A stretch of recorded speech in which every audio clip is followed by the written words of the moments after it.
What up, what up? Schmidtward here, checking in, Season 11, Project Diablo 2, Season of Prosperity.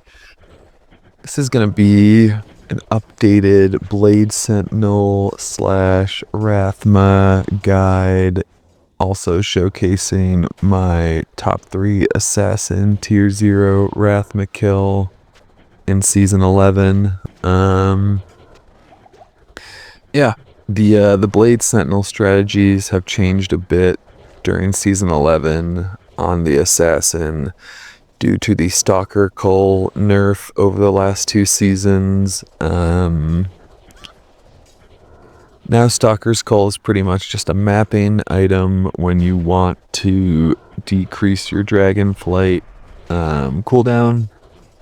It used to be nearly BIS for Blade Sentinel bossing, but with the reduction to its damage and the loss of the 2 skills in Season 11, it just can't really compete with other items.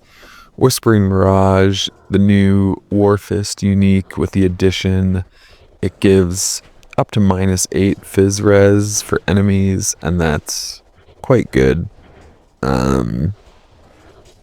So that's what we're main handing here. My gear you'll see at the end. It's pretty sus, but it is good enough for the kill.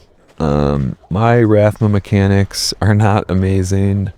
If you've watched previous content over the seasons, you'll know that I've never killed Tier 2 solo Rathma. I've come close, but I've never gotten it, so you could probably learn from some of my mistakes in the fight, but if you're gonna ask me for advice on higher tiers, I'd recommend going to the experts. On hardcore, that'd be like Zix. Stoic is knowledgeable. Softcore guys are really knowledgeable, like Woog, Bargain Sir. Those are my 2 main guys to chat with about the boss, just because they know a lot. And they're generally open to chatting about it. So, yeah, check out Woog's content here on YouTube. He's got a lot of videos. But, I'm just going to go through kind of the mechanics of each phase and, what you should be doing. Here in Phase 1, when you're just fighting Mendelin, you're dodging the towers mostly. He does a poison cloud, which does some damage, but yeah, you're mostly just dodging towers, DPSing him. When the golems spawn, you kill the golems. If the golems reach him, then they heal him a bit, and the fight just takes a little longer. But generally, it's just dodge towers, don't die, and you'll eventually get him to take his portal to the next phase. Here's Phase 2. This is Rathma phase, and dropping the cube on the ground while not showing items just kind of gives you some purple drink to pick up easily. When the Void Knights are spawned and you're trying to avoid the bone spears, it's really hectic to go into your inventory and fill your belt. So just being able to click on those juves on the ground, super helpful. So yeah, the mechanics of this phase, Rathma shooting bone spears at you, which do a % of your health. So like stacking health isn't going to help too much, since it is health % based damage. It used to be you just stack health and the spears did X amount of damage, but now it's a % thing. So I think it's an improvement to the fight, which kind of limits HP stacking, and also the rejuve change a couple seasons ago is also a good change. But yeah, in this phase, you're just trying to dodge the bone spears. If you're close enough to Rathma, you can hear the sound.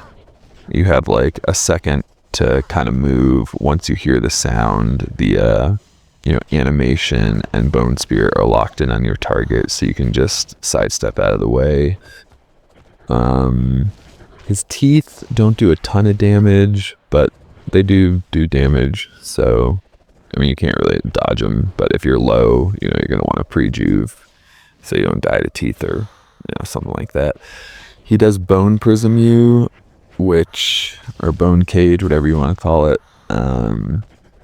And that's really annoying, specifically on certain classes. With Blade Sentinel, it's pretty nice since you throw it, out from your body. As long as you have like a Blade Sentinel out, you're gonna break that cage almost instantly. The only problem with the Bone Cage is when, like, the Knights are out, you're trying to position there. You might not be throwing Blade Sentinels, and you could get caged. You could have like 4 Knights slapping you, and then you could have like Rathma hitting you with a Bone Spear, and you might have a bad time if that's the case.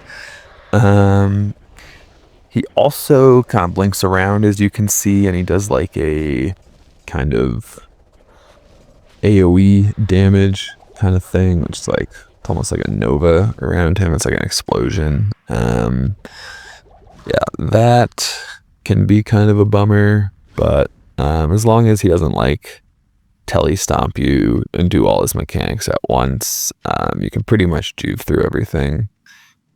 Yeah, we're going to phase 3 soon, which is where you fight both Mendelin and Rathma at once. They share a health pool up until like after the 3rd Void Knight phase, so you can pretty much just hug Mendelin because he's the one that you kind of need to worry about mechanic-wise, at least being close to.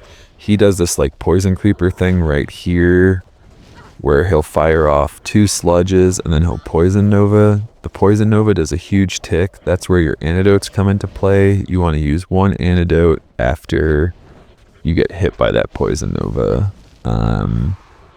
The thing about the Void Knights, there are poison Void Knights, so if you get poisoned by a poison Void Knight, you could think you're, have the poison nova, which ticks for way more damage. But generally, well, always, you don't need to antidote the Void Knight poison, because it's not going to do much. Like right here, I get poisoned by the Void Knight. You can see like it's barely ticking at all.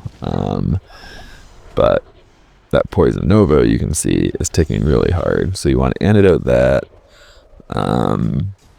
Good players, aka not me, I believe, bring like 4 antidotes into the fight with them. I like bringing 8. I will say, once I've understood the poison nova this season, I've gotten much better at using my antidotes. But that being said, it's kind of, if you run out of them, you're really gonna miss them, because that poison damage, you'll go through like 6 juves just trying to keep yourself topped off and not die to a single Bone Spear, since it does do that percent health.